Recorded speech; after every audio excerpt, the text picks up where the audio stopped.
Muy buenos días, estimada y amable concurrencia. El día de hoy arrancamos con este simposio de insomnio, diagnóstico y tratamiento. El programa de congreso de este 11º Congreso, valga la redundancia, Nacional de Medicina del Sueño aquí en esta ciudad de Puebla, en el Centro de Convenciones Wellington Jenkins, en el Auditorio Angelópolis. Y vamos a tener el gusto, el honor, la distinción de que nos coordine este simposio intitulado Insomnio, Diagnóstico y Tratamiento con el doctor Ulises Jiménez Correa, quien es el jefe de la Clínica de Trastornos del Sueño de la Facultad de Medicina de la Universidad Nacional Autónoma de México, y quien será a cargo de llevar a buen término este evento académico matutino. Sean todos ustedes cordialmente bienvenidos. Muchas gracias.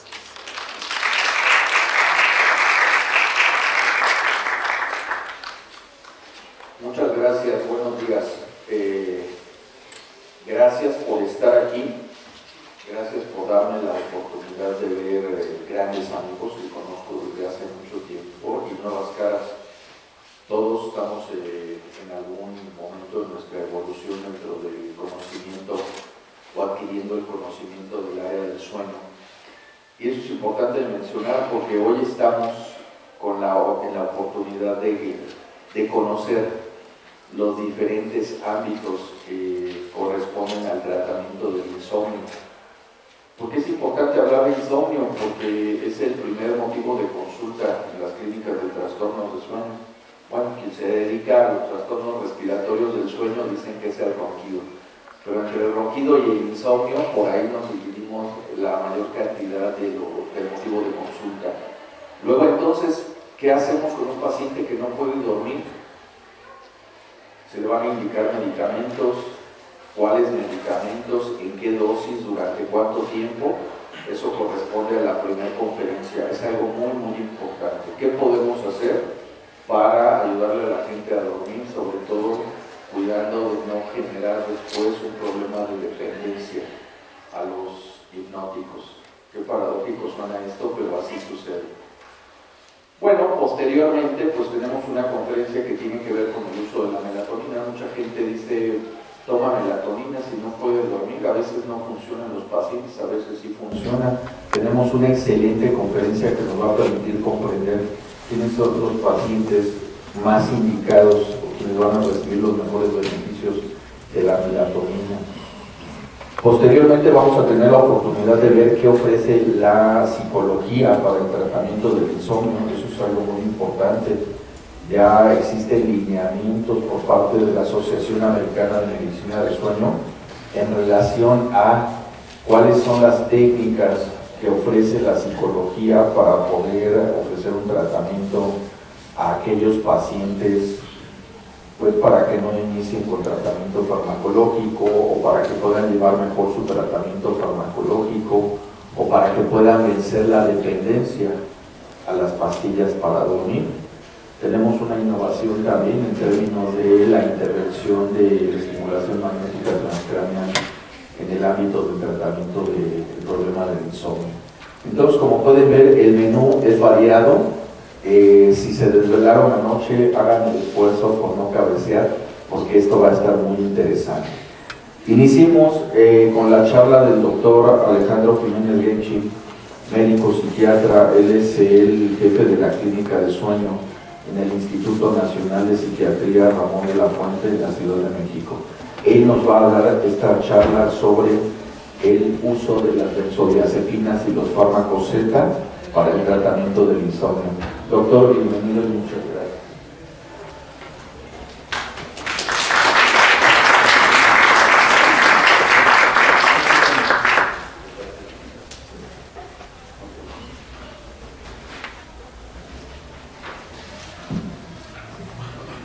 Bien, pues muy buenos días a todos. Quiero comenzar agradeciendo a la Sociedad Mexicana para la Investigación de Medicina del Sueño pues la posibilidad de estar en esta mañana con ustedes, pero sobre todo quiero agradecerles a ustedes por el tiempo y la atención que trataré de robarles durante la siguiente media hora. Para hablar pues de lo que es el tratamiento de primera línea, y a ver si no me falla aquí la tecnología, que creo que sí. Ahí está, ahí va. Bueno, el grupo de fármacos que se utilizan en el tratamiento del insomnio, como ustedes pueden ver en esta diapositiva que resume la historia de los fármacos que se han empleado, como pueden apreciar, es pues una historia que se mueve con mucha lentitud, ¿sí? Todavía a principios del siglo pasado apareció el primer fármaco que se utilizó para el tratamiento del insomnio, ¿no? En parte de los barbitúricos, y fueron pues casi 50 años después que aparece la primera benzodiazepina, que ha revolucionado el tratamiento no nada más de los problemas para dormir, sino en su momento también de muchos trastornos psiquiátricos, principalmente los de ansiedad. Y curiosamente, un año después de que se salió al mercado el clorodiazepóxido, se reportó el primer caso de dependencia a este tipo de fármacos, señalando también un hito muy importante en la historia. Casi 30 años después aparece el primer hipnótico no benzodiazepínico, y un año después el que actualmente en el mundo es el hipnótico más utilizado, ¿no? Varía en los diferentes países cuál sí es una benzodiazepina, pero sobre todo en los países occidentales el Zolpidem es el más vendido, el más utilizado. Y digo, y esto no es gratuito, ¿no? De hecho, son los más utilizados porque tienen las evidencias más sólidas en cuanto a su eficacia y seguridad. Dos de las guías clínicas para el tratamiento del insomnio, que les presento en esta diapositiva, la de la Academia Americana de Medicina del Sueño, publicada en el 2008, y la que se realizó bajo la coordinación del CENETEC aquí en México, y que apareció hace un par de años, entre otras, porque la canadiense, la de Brasil, también plantean a los hipnóticos benzodiazepínicos y no benzodiazepínicos como la primera línea de tratamiento. Ejemplos de benzodiazepinas clásicas, hipnóticas, el triazolán, y no benzodiazepínicos, el Zolpidem. En México prácticamente solo tenemos un no benzodiazepínico, que es el Zolpidem. Mientras que las benzodiazepinas, pues no nada más están estos que tienen esta indicación hipnótica, sino también hay un buen número de otras que se emplean en el tratamiento del insomnio. ¿Cómo actúan en general este grupo de fármacos, ambos, ¿no? Estos llamados fármacos Z y las benzodiazepinas clásicas? El mecanismo de acción es sobre el complejo GABA receptor, también conocido como GABA receptor benzodiazepina, que está conformado por 5 unidades. Como ustedes pueden ver, este receptor de la membrana es receptor no nada más para estos fármacos, sino para una serie de sustancias, incluidas los barbitúricos, otros anestésicos, y lo que va a distinguir a las benzodiazepinas clásicas, ¿no? El triazolán, el diazepam, el clonazepam, pues es que tienen una acción inespecífica sobre todo el complejo GABA benzodiazepina, lo cual va a explicar, pues, por un lado su efecto terapéutico, no nada más como hipnótico, sino también en el manejo de la ansiedad, la relajación muscular, pero también sus efectos secundarios, ¿no?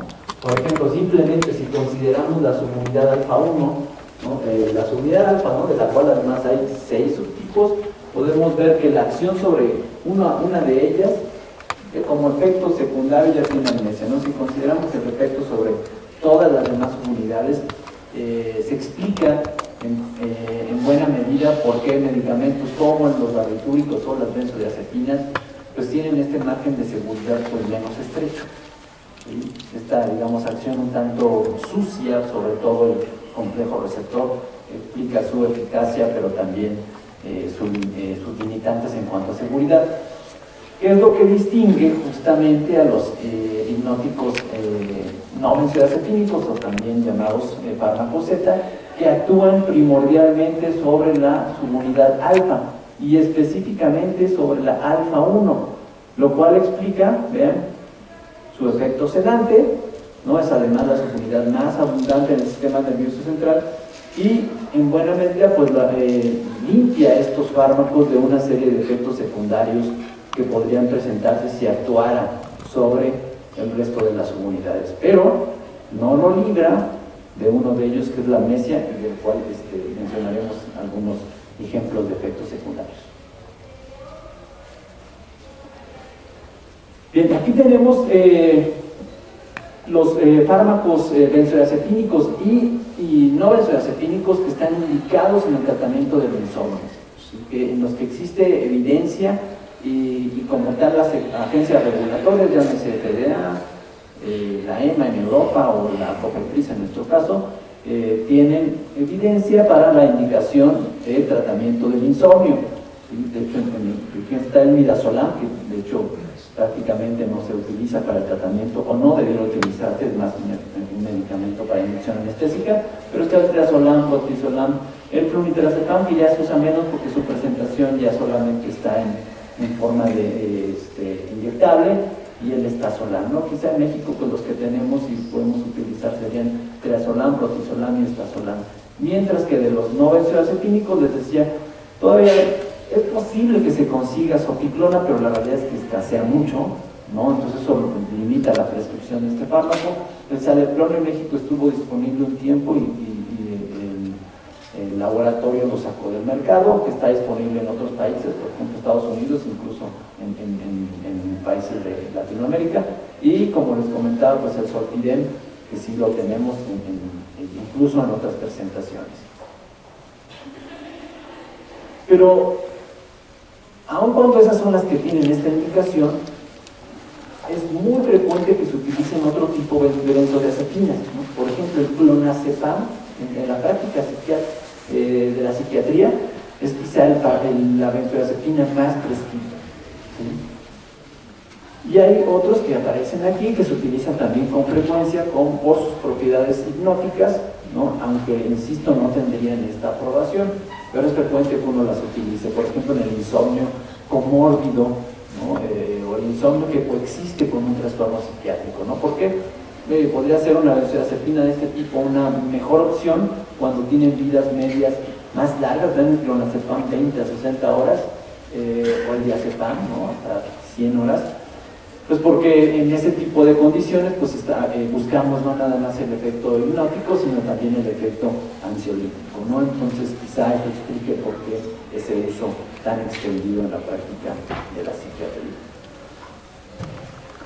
Pero hay que recordar precisamente con este tipo de fármacos que tienen una vida media larga, que sí tenemos en este caso, por ejemplo, 3 días de prescripción de ese medicamento, como la vida media es larga, digamos 60 o hasta 100 horas, pues ya cuando toma la segunda dosis un sujeto, no bajó a la concentración mínima, sino que se va sumando, y tras 3 días de consumo de este fármaco, tendríamos ya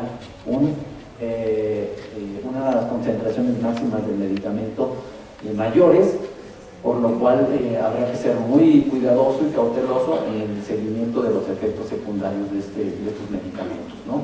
¿Qué veríamos con los de acción corta, ¿no? Que son propiamente los hipnóticos? Pues bueno, que prácticamente a la noche siguiente que toma el medicamento, pues ya las concentraciones son muy, muy pequeñas.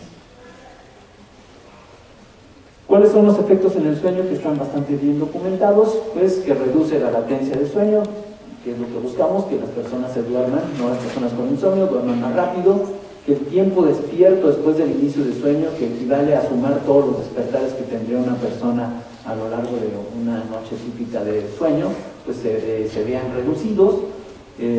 Tiene también efectos sobre el sueño humor, puede reducirlo o retrasar la aparición de su primer episodio, aunque es un efecto menor, por ejemplo, comparado con lo que hacen los antidepresivos.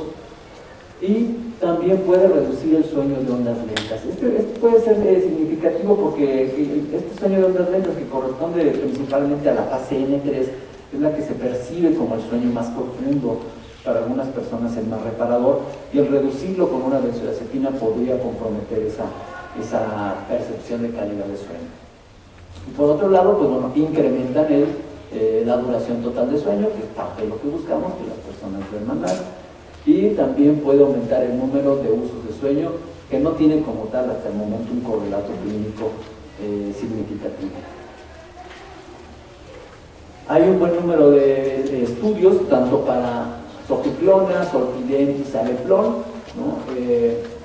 En cuanto a los efectos medidos mediante polisomnografía, y son muy comunes, ¿no? La latencia de sueño reducida por los tres, los despertares sí son reducidos por soficlona, no tanto por zolpidem y por saleplon. Los cambios en la fase N1 tienden a hacer la reducción de esta etapa. Hay que considerar que la fase N1, aun cuando dura poco en los insomnios, es justamente las etapas que tienden a aumentar su duración y que corresponde al sueño que se percibe superficial, ¿no? Entonces, bueno, el hecho de que se reduzcan tiene un impacto positivo, ¿no? Y los efectos sobre la N3, donde el zolpidem incluso en dosis no tanto las terapéuticas, sino por arriba de los 10 o 15 miligramos, puede incluso incrementar la N3, que les decía es la que se percibe como más reparadora. Pocos cambios o ninguno sobre el sueño humor y efectivamente pues lo que buscamos es aumentar el tiempo total de sueño. El saleplon no lo hace, que hay que recordar que el saleplon es un hipnótico, un fármaco Z de acción corta, que está indicado en el insomnio de inicio, ¿sí? Entonces, en lo que nos va a ayudar es en que el paciente, pues sí, se duerma más rápido, aunque no va a aumentar como tal de manera significativa la duración de su dormir.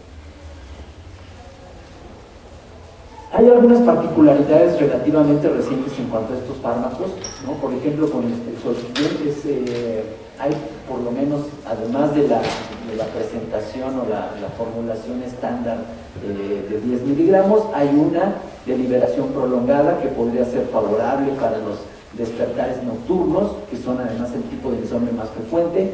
Hay una formulación sublingual y nasal no disponibles en nuestro país, pero que tendría la ventaja de tener un efecto inmediato. Por ejemplo, la persona que despierta 3 de la mañana y le cuesta trabajo volverse a dormir, un despertar nocturno, pues en ese momento se aplica un vía nasal o sublingual zolpidem y se duerme más rápido.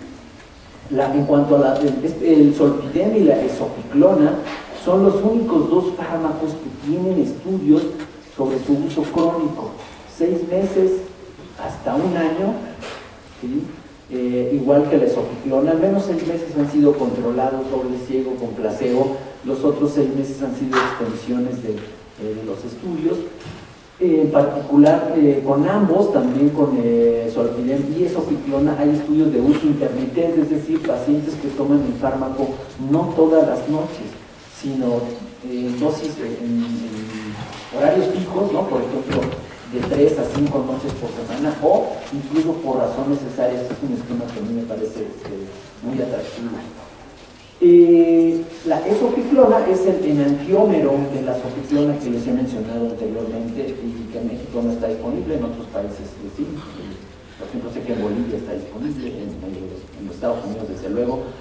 En Europa no lo aprobó la agencia europea porque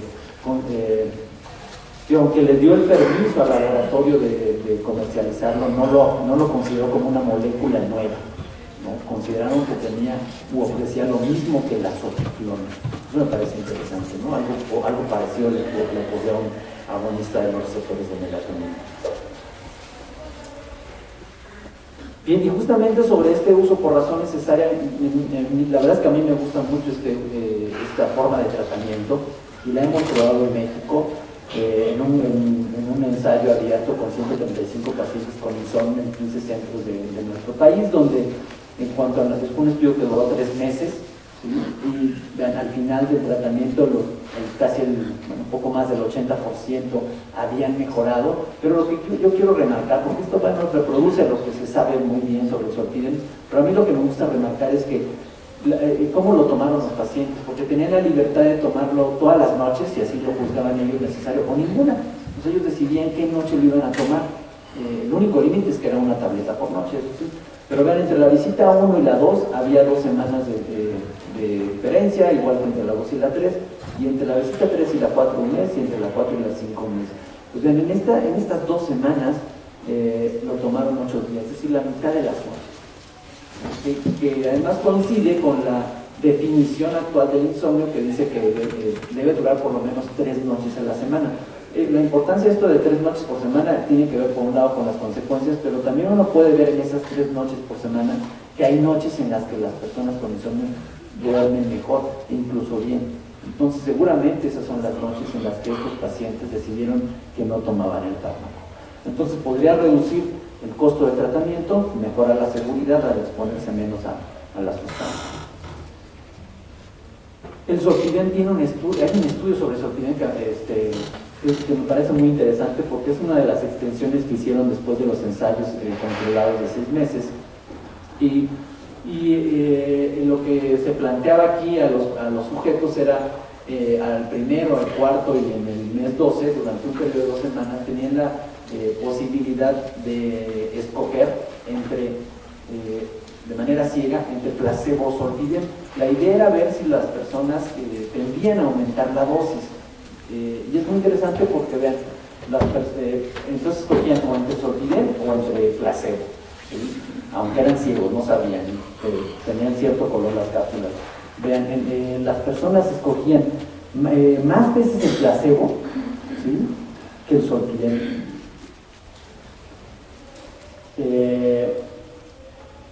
Incluso en el mes 12 se puede ver, ¿no? dos tabletas de placebo, mientras que del Zolpidem se mantenían bastante fijos, lo mismo que en el primer mes. Lo cual se interpreta como que la conducta de incrementar la dosis o de tomar el fármaco no es una conducta de dependencia o de abuso, sino de búsqueda de tratamiento, de alivio de los síntomas. Entonces, por eso es muy interesante en esta otra gráfica donde precisamente se compara el incremento en la autoadministración en relación con el mes 1. Vean cómo con el placebo al mes 4 toman más que los que escoger Zolpidem. Lo mismo en el mes 12 escogían más el placebo. ¿Por qué más el placebo? Pues porque una tableta de placebo no les daba resultado, ¿se entiende? Y entonces pues tomaban otra más, ¿no? A diferencia del Zolpidem. La diferencia, la disminución además en la autoadministración cambia desde el primero hasta el último mes.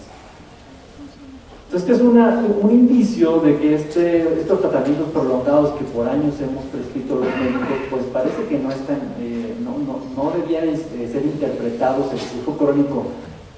No puedo decir de una benzodiazepina, aunque creo que sí, porque no hay evidencia, pero en el caso de este hipnótico que es el Zolpidem, sí lo puede uno decir teniendo estas evidencias, de que lo tomen por muchos meses o años. Por un lado, tiene que ver con la naturaleza crónica del insomnio, y no con una dependencia, ¿no? Bueno, esa es la esopiclona que les comentaba, ¿no? Es el enantiómero de la esopiclona, igual actúa sobre el complejo receptor, no está tan bien conocida su selectividad, aunque se piensa que es también sobre los alfa-1, su vida media de 6 horas, el metabolismo hepático, y comparte el efecto secundario que tiene la esopiclona, que es el más molesto y que deja un sabor de boca que dicen que es como haberse chupado una moneda egipcia, ¿no? O sea, sí es bastante desagradable. Esa es la principal molestia, ¿no? Pero bueno, no tenemos en México esopiclona. Sé que tenía entendido que había un laboratorio interesado en comercializarla, pero no sé en qué va. Pero hay que tener en cuenta que ahora los procesos de la COFEPRIS son más lentos. La seguridad está también bien demostrada. Es lo que les decía, la esopiclona, que se mantiene para la esopiclona, no eso no difiere. Con el Zolpidem lo más frecuente es la somnolencia, lo más molesto es la cefalea.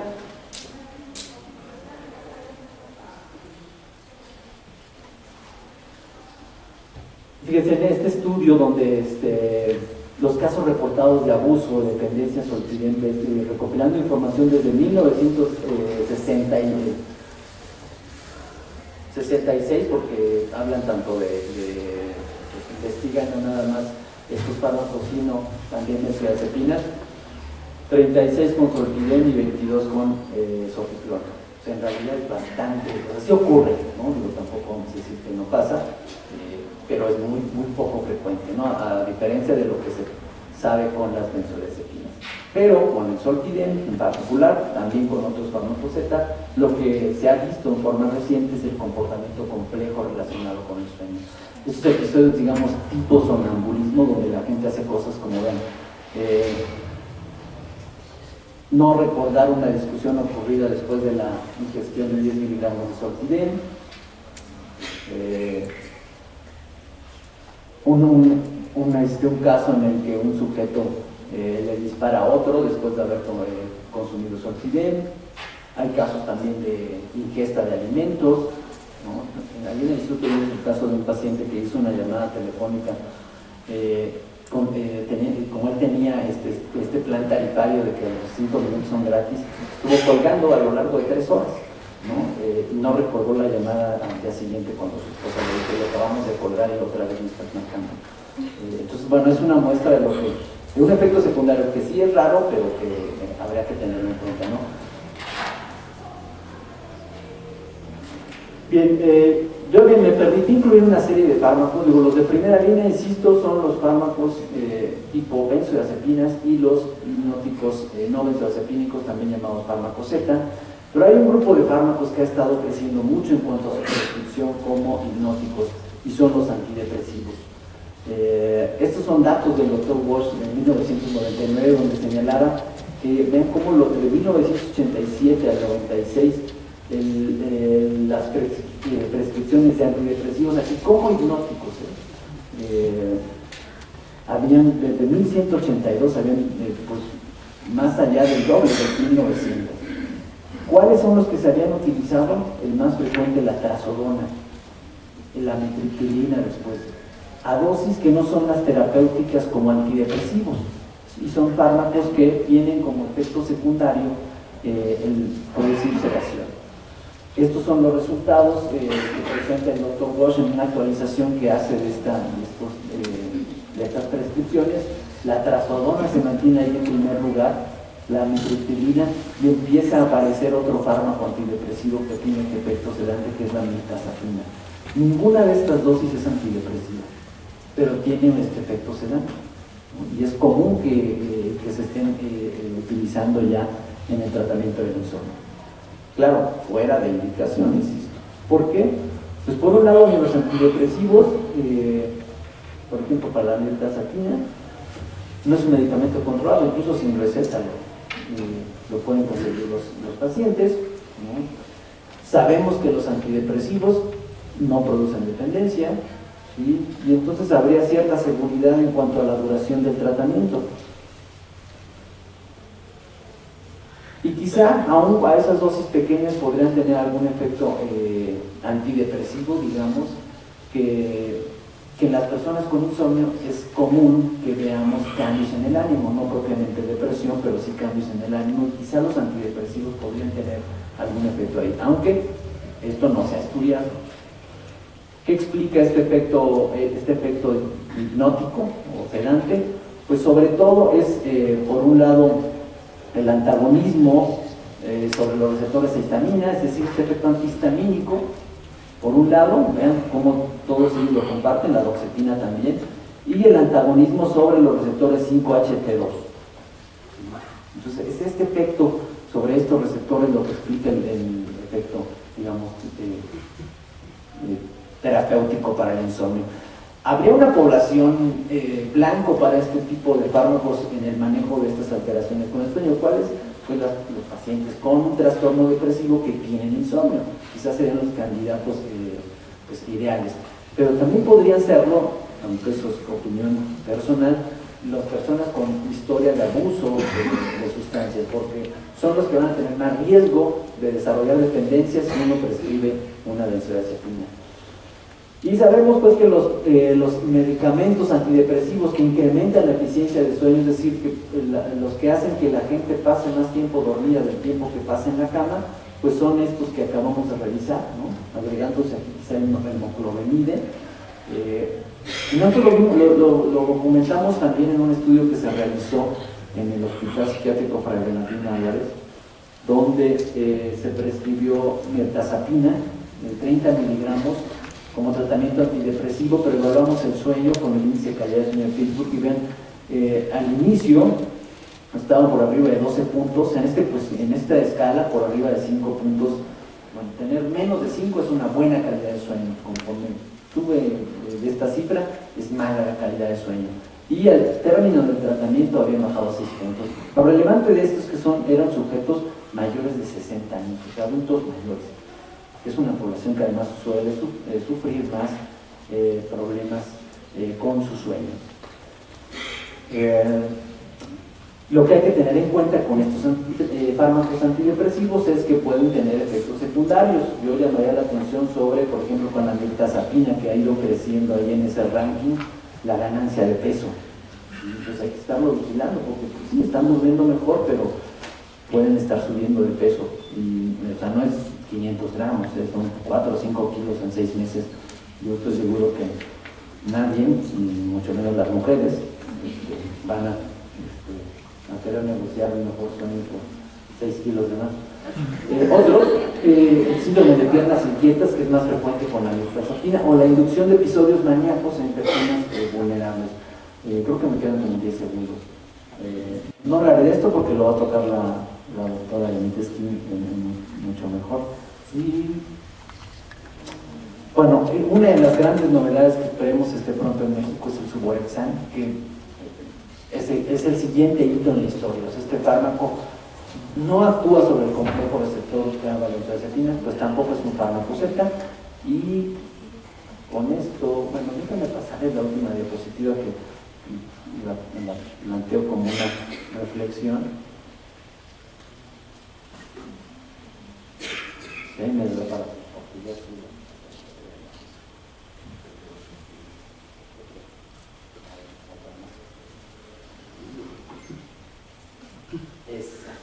Exacto, esta es la última, no tomo más de 10 segundos. El efecto placebo de los tratamientos que utilizamos para el insomnio, tanto el efecto de los tratamientos psicológicos como de los tratamientos farmacológicos. Empleando todos los estudios controlados precisamente de estos fármacos, el placebo disminuye la latencia del sueño, incrementa el tiempo total de sueño. ¿Sí? Y también ocurre con los tratamientos psicológicos, pero el 63% de la respuesta a un fármaco se consigue con el placebo. No estoy diciendo que hay que darles placebo, sino que creo, y la propuesta de hecho en estos estudios es aprovechar el efecto placebo. ¿Sí? Y con esto termino. Muchas gracias.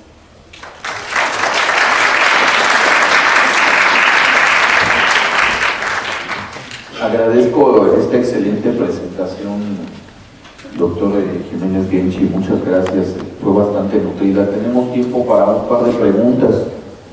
Anímense, doctora Marcela.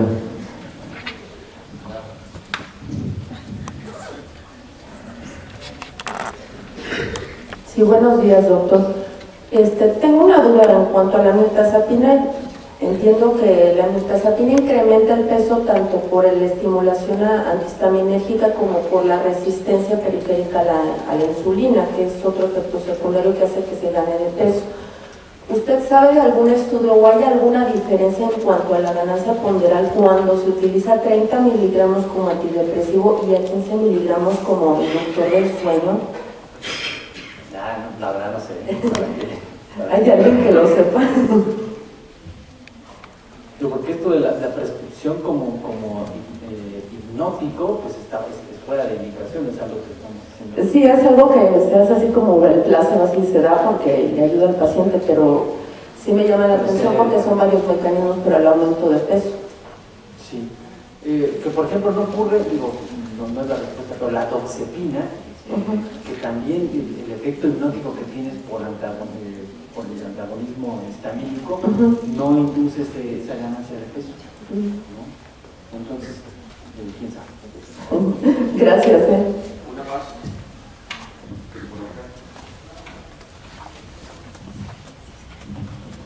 Bueno, felicidades por tu plática, muy completa, muy actualizada.